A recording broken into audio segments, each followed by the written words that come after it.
नमस्कार, मैं हूं प्रवीण दुबे। तो बीजेपी के केंद्रीय मंत्री और सांसद और वो तमाम बड़े नेता जो विधानसभा चुनाव में एक तरह से बलात् उतारे गए हैं, वो सब आज से चुनाव प्रचार में जुट गए। प्रहलाद पटेल, फग्गन सिंह कुलस्ते, पहले इन दोनों के नाम का जिक्र इसलिए कि इन दोनों को विधानसभा सीट इनके सगे भाइयों की कुर्बानी पर ही मिली है।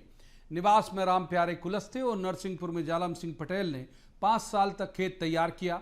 बेहतरीन तरीके से जब फसल लहलहा गई तो पार्टी का निर्देश आया कि आप नहीं काटोगे, आपके भाई काटेंगे। खैर, अब परिवार का मामला है तो उम्मीद करते हैं कि आपस में सुलझा लेंगे। लेकिन बात केवल इतनी ही नहीं है। बीजेपी के राष्ट्रीय महासचिव कैलाश विजयवर्गीय ने घोषित तौर पर कहा कि मैं चुनाव लड़ना ही नहीं चाहता।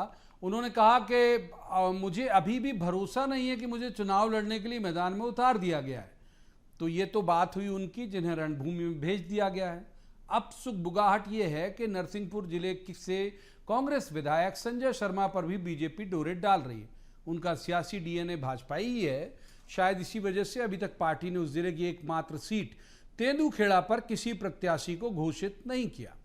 कांग्रेस के प्रदेश अध्यक्ष कमलनाथ कह रहे हैं कि बीजेपी डर गई है, इसलिए यहां वहां से तलाश कर सजावटी प्रत्याशी लाकर उन्हें सामने ला रही है, क्योंकि उनके पुराने दावेदार जनता के सामने जाने लायक नहीं है। कल इस मसले का विस्तार से हमने एक विश्लेषण कर दिया, लेकिन यह विषय एक दिन में समेटने लायक है भी नहीं। किसी कविता की एक लाइन, पल पल परिवर्तित प्रकृतिवेश, जैसे इसमें रोज अपडेट हो रहे हैं। तो आज भी बात इसी मसले की करेंगे कि क्या इनपुट है दिल्ली भाजपा के पास। मुफ्त में लुटाई जा रही नेमतें क्या बिल्कुल भी असरकारक नहीं है? क्यों शिवराज जी के मुकाबिल कई बड़े नेता खड़े कर दिए गए? ये इन नेताओं के लिए प्रमोशन है या डिमोशन? चुनाव जीते तो इनका क्या होगा, यदि हार गए तो क्या होगा? और यह भी कि कांग्रेस इनसे निपटने के लिए इस कद के उम्मीदवार कहां से लाएगी। बहुतेरे सवाल जिन्हें लेकर एक खास पैनल के पास जाएंगे और कहेंगे जवाब तो देना होगा। लेकिन रस्मन सबसे पहले आपको दिखाते हैं एक रिपोर्ट, देखिए।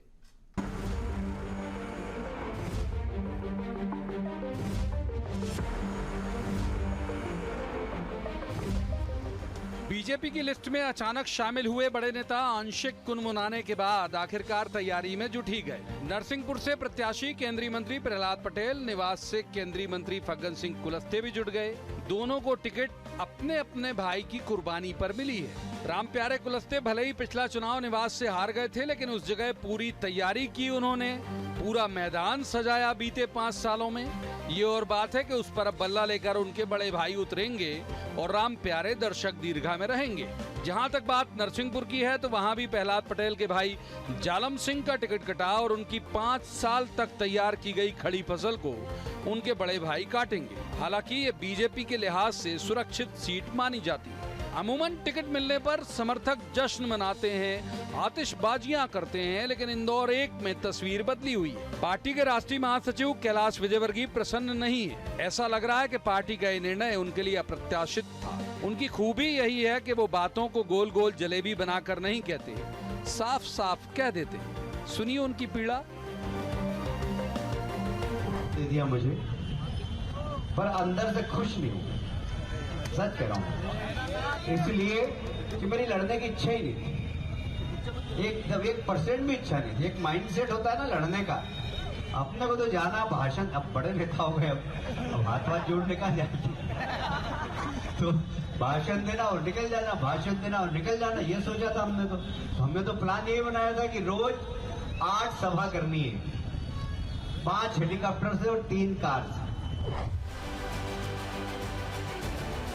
उधर इस सबसे बेखबर विपक्ष यानी कांग्रेस इत्मीनान के भाव में है। उसकी जनाक्रोश यात्रा निकल तो रही है, लेकिन वैसा ना शोर है और ना ही जनाशीर्वाद यात्रा जैसा बड़ा इवेंट बनाने का उनका भाव। वो तो विपक्ष के मूवमेंट को देखकर उसे डिकोड करके ही गदगद है। केंद्रीय मंत्रियों को टिकट मिला बीजेपी से तो कांग्रेस ने परिभाषित कर लिया कि बीजेपी में दहशत ज्यादा है, लिहाजा उसे ज्यादा लोड लेने की जरूरत नहीं है। खबर यह भी है कि बीजेपी से पिछले चुनाव के वक्त कांग्रेस में आए तेंदुखेड़ा विधायक संजय शर्मा को बीजेपी डोरे डाल रही है। इस बात को बल तब मिला जब नरसिंहपुर जिले की 4 में से 3 सीटें बीजेपी ने घोषित कर दी और चौथी सीट तेंदुखेड़ा को अभी तक होल्ड किया हुआ है।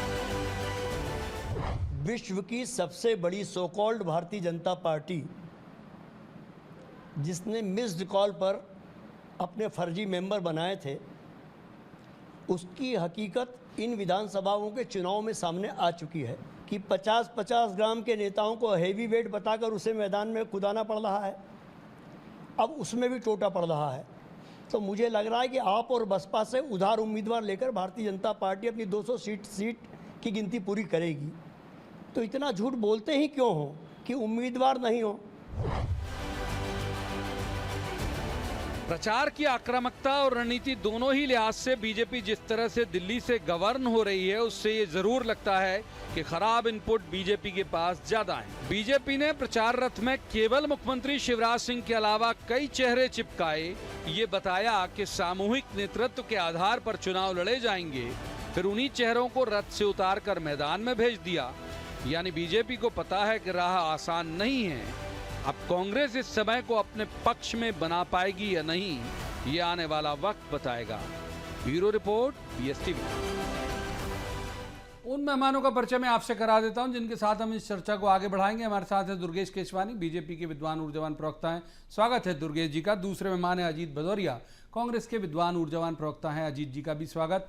तीसरे मेहमान है दिनेश गुप्ता, पत्रकारिता का बड़ा चर्चित चेहरा है, बहुत अच्छे राजनीतिक विश्लेषक हैं।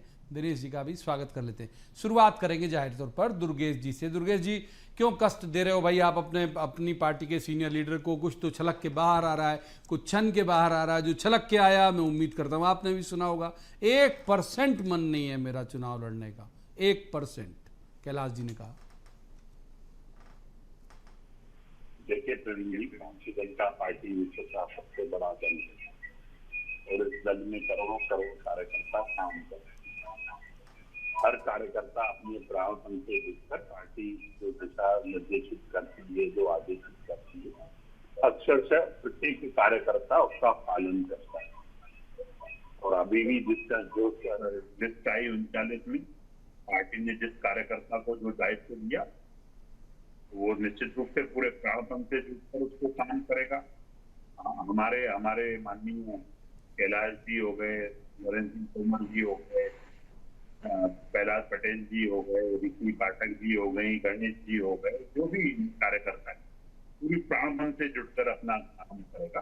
क्योंकि भारतीय जनता पार्टी 24/7 365 दिन 500 साल हम लोग चुनावी मोड में रहते हैं। हमें न तो डर है, न तो हम भयभीत हैं, न तो हम विचलित हैं। ये मुगालते कांग्रेस न पाले कि हम किसी से हम तो हमेशा से पार्षद से लेकर पार्लियामेंट तक का चुनाव पूरी दमदारी से लड़ते हैं। और हम ये चुनाव कुछ संभवतः ऑडियो की दिक्कत आई। दूसरे मेहमान को इन कर लेते हैं। हम अजीत भदौरिया हमारे साथ मौजूद हैं कांग्रेस से। अजीत जी, जो आखिरी बात उनकी जो थी वो ये थी कि आप कोई भ्रम नहीं पालो, ना वो डरे हुए हैं, ना सशंकित हैं। उनके पास वो तो 365 दिन इलेक्शन के मोड में रहते हैं। प्रवीण जी, एक शब्द है एक जीवन में, शब्द है क्रेडिबिलिटी, विश्वसनीयता। हर व्यक्ति की क्रेडिबिलिटी होती है, हर संस्थान की होती है। आप पत्रकारिता कर रहे हैं, आपकी क्रेडिबिलिटी, आप दोनों लोग बैठे हैं इसलिए मूर्धन विद्वान माने जाते हैं इस प्रदेश के। और राजनीतिक दल की अपनी क्रेडिबिलिटी होती है। मध्य प्रदेश में भारतीय जनता पार्टी और शिवराज सिंह ने ये विश्वसनीयता और क्रेडिबिलिटी जनता के बीच से खो दी है। आदरणीय प्रवीण, आप देखिए, आप कुछ दिन पहले national leadership I, Amit Shah ने पूरी भारतीय जनता पार्टी को कैप्चर किया, उनकी गाइडलाइन से चली। 3-4 महीने के सिनेरियो में उनको समझ में आ गया कि कुछ भी कर लिया जाए, भारतीय जनता पार्टी की यहाँ से जमीन सरक चुकी है। जो आरएसएस का कुछ दिनों पहले एक सर्वे वायरल हुआ था, उसमें कहा गया था कि 50 से 7 सीटें केवल भारतीय जनता पार्टी की आ रही है मध्य प्रदेश में। वही हकीकत आज भारतीय जनता पार्टी के सामने राजनीतिक तत्व के सामने आ गई। इसीलिए इतने अल्प समय में नरेंद्र मोदी जी को मध्य प्रदेश के दौरे करने पड़ रहे। अभी 2-4 दिन पहले दौरा खत्म नहीं हुआ, 2 अक्टूबर को ग्वालियर का दौरा किया। उस जगह की स्थिति आदरणीय, अरे तो वो कह रहे हैं ना भाई कि 365 दिन इलेक्शन के मोड में रहते हैं इसलिए आते हैं। तो जनता का भी तो काम करो। 18 साल से आप एक व्यक्ति है, आपकी सरकार 18.5 साल, उसके बावजूद भी इतनी मेहनत, ठीक है, इतने बावजूद भी इतने लालच। मोटी बात आपकी ले ली, आऊंगा वक्त है हमारे पास। दिनेश जी को इन करते हैं। दिनेश जी, 2, 3, 4, 5 बहुत बड़े बड़े सवाल हैं अब एक साथ पूछ लूंगा तो सारा वक्त इसी में निकल जाएगा। मैं तो ये चाहता हूं कि आप केवल ये टिप्पणी करें कि भाई अब इनका जीते तो क्या भविष्य, हारे तो क्या भविष्य, ये जो बड़े बड़े नेता हैं ये।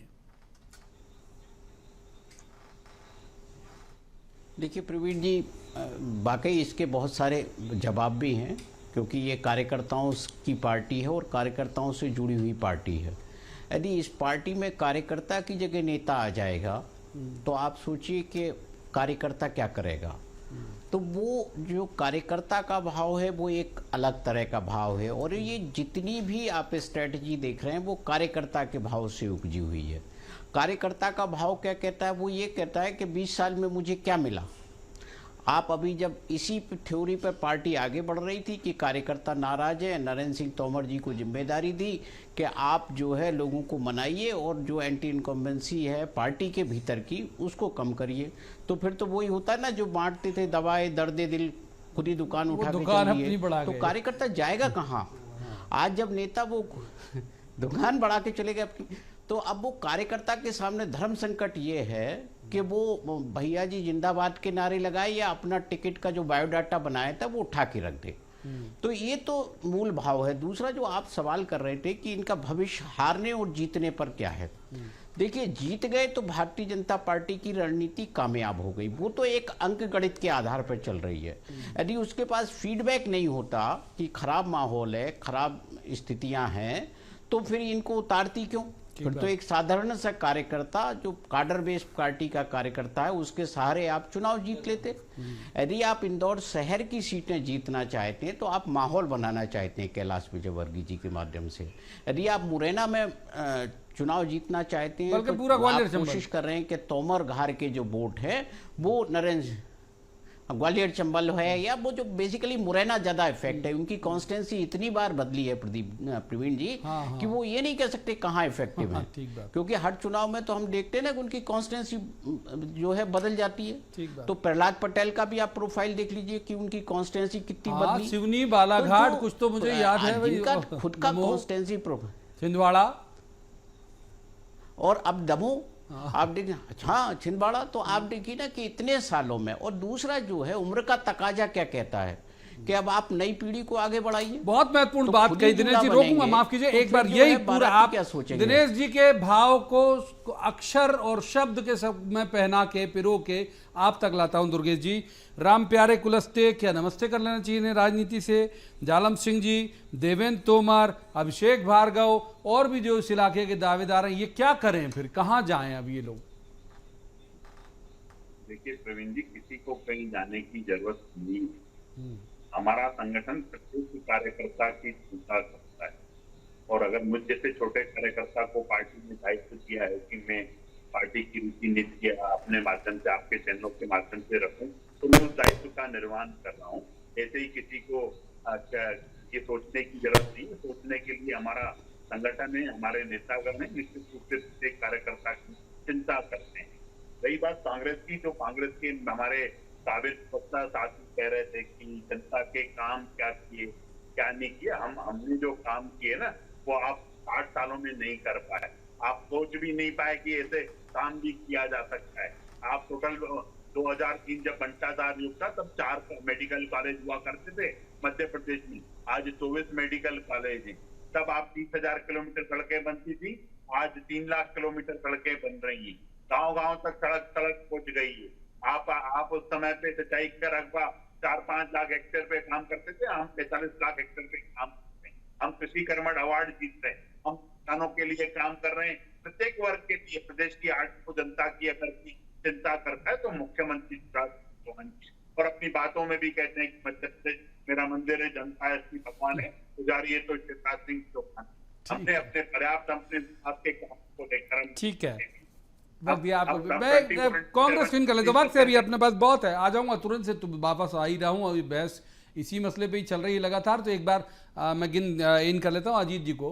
अजीत जी, मान लीजिए ठीक है, मैं देख रहा हूँ लगातार 2-3 दिन से जब से ये इनका टिकट और ये सब शुरू हुआ, आप लोगों का पूरा वक्त जाता है उसको डिकोड करने में। बीजेपी में क्या हुआ उसे डिकोड करो, उसे परिभाषित करो, अपने शब्दों में ढालो। तो आपका क्या रहेगा? ये हैं तो बड़े कद के नेता, इससे कोई दो राय नहीं है। इस बड़े कद के नेता, इनके मुकाबले आपके पास प्रत्याशी हैं कि चिड़िया से बाज लड़ाओगे आप लोग? चिड़िया से बाज लड़ाने की बात ही नहीं है आदरणीय प्रवीण जी। जब जनता लड़ती है ना, आप जनाक्रोश यात्रा में देख लीजिए किस तरीके से जनमानस उमड़ रहा है। यहाँ प्रधानमंत्री जी की रैली में 10 लाख सरकारी तंत्र पूरा झोंकने के बाद 10 लाख का दावा करने वाले 50,000 लोग इकट्ठा नहीं कर पाए। भारतीय जनता पार्टी का भय आप इसी बात से लगा लीजिए आदरणीय प्रवीण जी, पूरे जो उनके पास अस्त्र शस्त्र थे उन्होंने दूसरी सूची में उतार दी।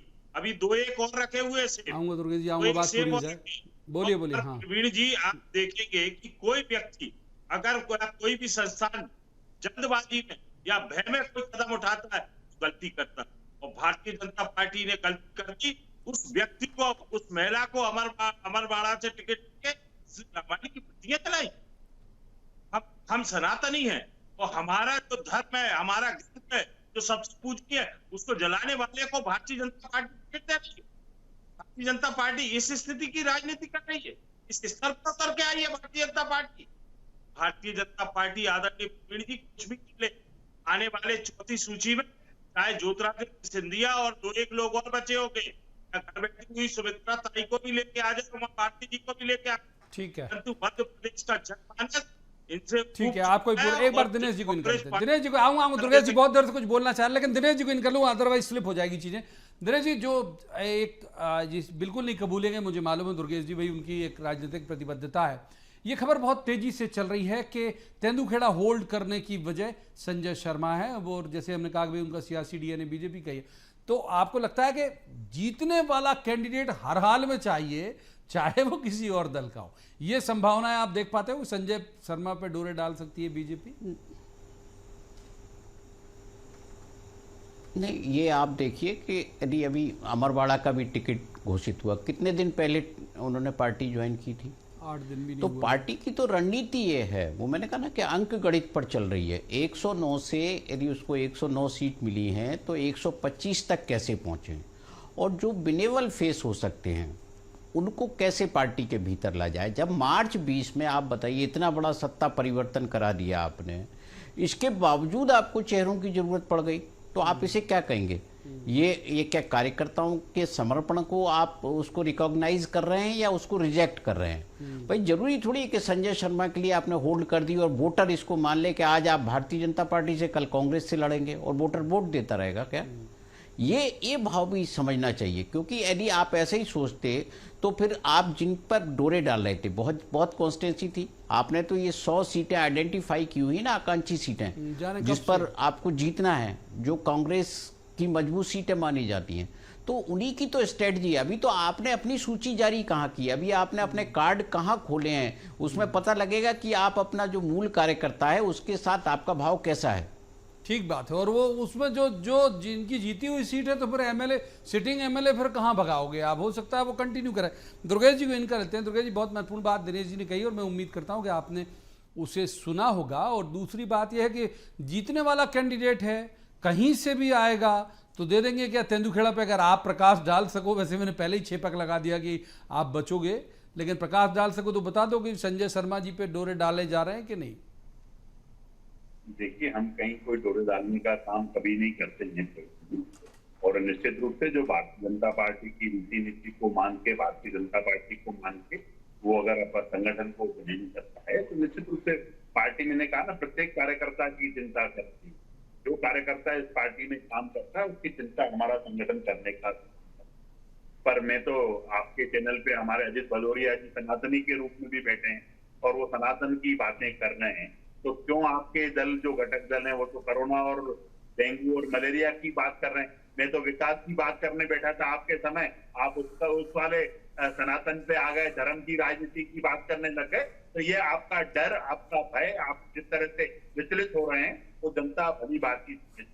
और दिनेश जी निश्चित रूप से वरिष्ठ पत्रकार हैं, वो कह रहे हैं कि जब उनकी छुट्टी ही नहीं आई है अभी तो छुट्टी में इनकी जूतन पेजर चल रही है। जो कमलनाथ जी कह रहे थे कि मैं 6 महीने पहले सूची जारी कर दूंगा, दिग्विजय सिंह जी कह रहे थे 3 महीने पहले सूची आ जाएगी। आज दिनांक सूची का नाम निशान नहीं है। ये लड़ाई झगड़े उनके भली बात के चल रहे हैं। ये जन आक्रोश यात्रा की बात कर रहे थे। अरे भाजपा की जन आशीर्वाद यात्रा को देख के जो कांग्रेस आक्रोशित होकर ये यात्रा निकाल रही है ना, जनता उसको देख रही है, दमोह भी देख रही है, नीमच भी देख रही है, जहां जहां आपके झगड़े हो रहे हैं वो सब ये देख रही है। बंदूकों के साये में आप यात्रा निकालने का, जनता को भयभीत और डराने का काम कर रहे हो। ठीक है। आप तो ये भय और डर का वातावरण बनाकर जो राजनीति करते आए हैं, अब जनता आपके अब जनता नहीं आएगी। अब इन कर लेता हूँ अजीत जी को इन कर लेता हूँ। अजीत जी, ये जो कहा केशवानी जी ने, आपने सुना होगा वो सारी चीज़ें, मेरा एक ऐड ऑन कर देता हूँ मैं सवाल उसमें ये है कि भाई इन्होंने कम से कम इनका आक्रामक प्रचार दिख रहा है ना, दनादन नेता आ रहे हैं, भले आपकी परिभाषा डर के कारण आ रहे हो, लेकिन आ रहे हैं, रैलियां हो रही हैं, इनकी यात्राएं निकल रही हैं, बाकी सब हो रहा है। हम क्या इसी बात से खुश हैं कि ये कमजोर है बीजेपी, तो ज़्यादा प्रयास मत करो, हम तो यूं ही जीत रहे हैं? बिल्कुल नहीं। कांग्रेस पार्टी कभी गलत फहमी में तो काम ही नहीं करती, धरातल पे काम करती है। आपने 2018 में भी देखा था। ये अभी क्यों धड़ाधड़ का इनकी तेजी क्यों है? क्योंकि आचार संहिता तक पूरे सरकारी तंत्र का ये दुरुपयोग कर ले। उस सरकारी तंत्र के सहारे 2018 में ले जाऊंगा। आप दोनों मूर्धन्य विद्वान बैठे, आचार संहिता लग गई थी, 184 विधानसभाओं तक ही पहुंच पाए थे शिवराज सिंह की यात्रा, उस समय ही रुक गई थी, 230 तक नहीं पहुंच पाई थी आदरणीय त्रिवेणी।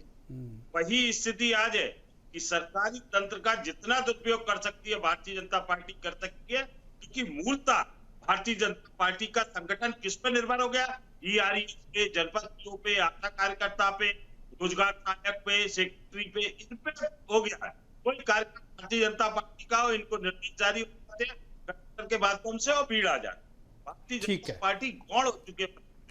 भारतीय जनता, आप अपना भी तो बता दो कि साहब जल्दी से, फिर दिनेश जी के पास जाऊंगा कि हमारा ये है प्लान। नहीं, राहुल जी आ रहे हैं, तो ये 30 जनता तारीख को के राहुल बीच जी आ रहे हैं। में ये सिर्फ ट्विटर, व्हाट्सएप, फेसबुक और आपके चैनलों पर है, इसके अलावा जनता इनको कहीं नहीं देख रही है। व्हाट्सएप, फेसबुक और हम लोगों के चैनल पे। दिनेश जी को इनका लेता हूँ सर, दिनेश जी दोनों, आप दोनों पॉलिटिकल गेस्ट को पर्याप्त वक्त दिया। हमारे जो गैर राजनीतिक मेहमान हैं वो असहाय से नहीं हो जाए ना, उनके पास भी जाना जरूरी है। दिनेश जी, एक बड़ी बात है वो ये है कि क्या ये इन नेताओं का प्रमोशन है या डिमोशन? ये एक बड़ा सवाल है कि भाई इन्हें हम किस तरह से परिभाषित करेंगे। और दूसरा ये भी कि पार्टी क्या ये वाकई परखना चाहती है कि नाम भी बड़े हैं, दर्शन बड़े हैं कि नहीं, देखो जरा इनके सबके, ये भी वजह है क्या? देखिए प्रवीण जी, जो एक चीज़ संजय शर्मा जी के रेफरेंस में छूट गई थी, पहले मैं वो बता दूं कि इसकी स्क्रिप्ट जो नागपुर का आपको पूरा वाकयात याद है, उसको डिटेल में हम नहीं जाते, वो तो है ही। और दूसरा जो आप देखिए ना कि यदि प्रमोशन होता तो मिठाइयाँ बट रही होती, संताप क्यों हो रहा होता? यहाँ तो संताप की स्थिति है ना। जो खुद कैलाश जी कह रहे हैं कि वो तो प्रचार की रणनीति बनाए बैठे थे। वो नरेंद्र सिंह जी तोमर वैसे भी कम बोलते हैं, लेकिन वो कहाँ ठीक से, उनके तो बोल भी नहीं निकल रहे हैं। वो तो टिकट बांटने की तैयारी में थे, पूरे इलेक्शन की स्ट्रेटजी उनके हाथ में थी। प्रहलाद पटेल जी तो इतने दिनों से हम देख रहे हैं कि लगभग अलग थलग थे। वो डिमोशन करके उनको पहले स्टेट मिनिस्टर बनाया था और अब जो है उठा के सीधे विधायक का चुनाव लड़ा दिया।